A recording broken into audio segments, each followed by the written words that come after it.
All right, did a couple more little updates on things. For example, this one here, I moved the spacer board over there and moved these blocks that were on the upper arm of the deal.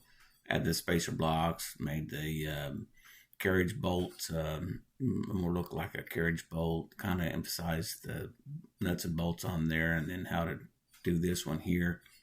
I did make a different layout for a handle, but we'll just get into that.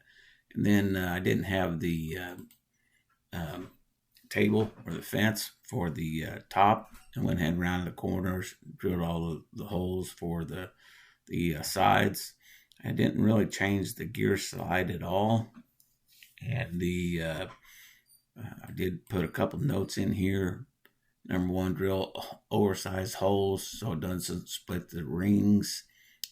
These set screws, if you do it, they're small enough that they'll split. So make this hole a lot bigger, an eighth of an inch bigger than your screw. And then cut two of these, and also don't glue the washer on until after the routing of the profile. So whenever you're trying to route this, if you glue this on there, your router's going to be a little uneven, which I had to do some modifying to get that done. Didn't change any of the gears. I did add the top board selection tension area, and that thing is I added the two bolts for the springs and the tension, and then this added the hex head hole and put both sides of the hex nut, so you could flip this over and do that. And then it also has the holes in it for that, and of course this goes on top of that. And then also on this other one, I went ahead and did the fence support for the bottom of the fence. This is your two knob handles, and they're hex, got a hex hole in them. And then these are the two things that screw into the bottom of that. And that's part of it. And of course that goes over on the other side.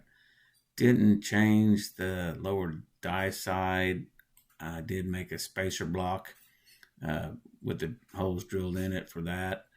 And then the upper die side, I don't know if I showed this, but anyway, basically this has a pocket in there for the carriage bolts to go inside.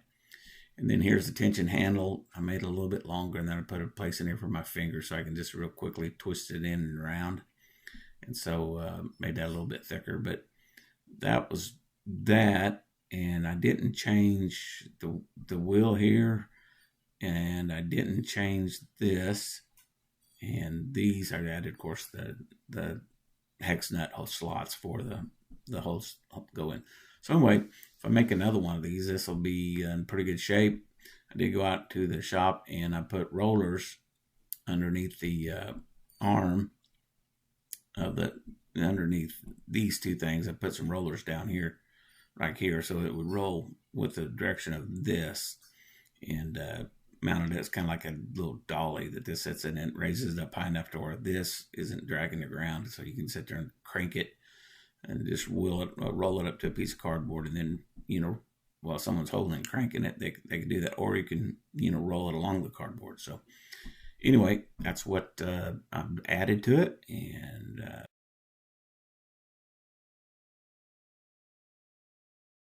all right, a little tweaking of the thing. I went ahead and put a little paste wax on there, put it on some straight dolly wheels. Your cardboard's coming in right over here. This will roll along the edge of the cardboard so that it'll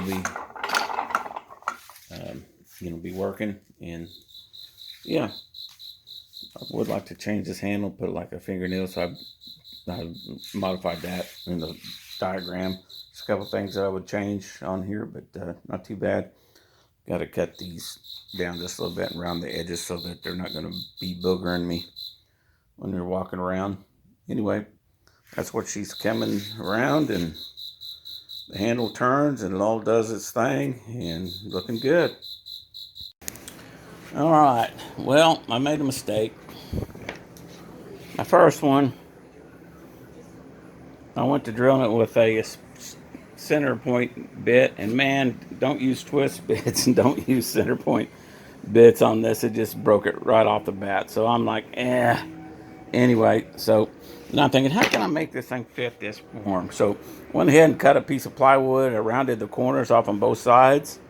Then I pre-drilled my holes so that it's all going to be done before I get to messing with it.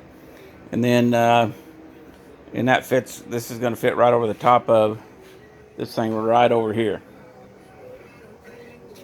Going to slip right over the top of that, and it's going to be a guard for little kids so they can't put their fingers in there. So anyway, so that's what I've got going on. And of course, it's second generation. So anyway, I just heated that up outside here. Used a damp cloth and a square to kind of form it down. Yeah, once it got warm, I just basically heated it up until it started dropping down straight. And then I pushed it up against the form so that it would stay there. And then I cooled it with a damp cloth. Anyway, so let's get this thing done and get this thing on there. All right, there you go. Should fit right on there since that's the pattern of that. So that's good. It came out really good. Let me put that on there.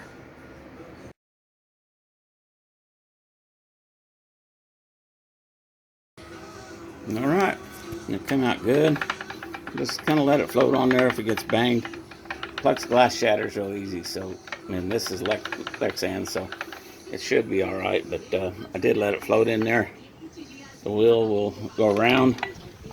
It'll keep the little kid from getting their hands in there very far. I can't get them in between the two gears, so I mean that's almost impossible to get it in there. But anyway, that's what that's for. And yeah, it's kind of like a door in a house, you know. You got to watch them. But for the biggest part, there you go. There she is rolling away. We'll have some boys do some work with it tonight and see how that comes out. All right, added a couple little changes here, and then this is the bottom of the support arms. This is a dolly wheels mounted to a 3/4 inch by 3.5 inch by 24 inch long board, and that basically goes across that, and it sticks off to the side, and so that it gives this thing a lot of support. And these are a dolly wheel from Harbor Freight. That's the bolt goes to it, and it's screwed to that, and then I've screwed up into the bottom of the arm for that. So that's what gave me the mobility. This wheels run the same direction as the bead roller output, so that if you want to run this along the cardboard, you can as well. And so anyway, that's where we're at with that.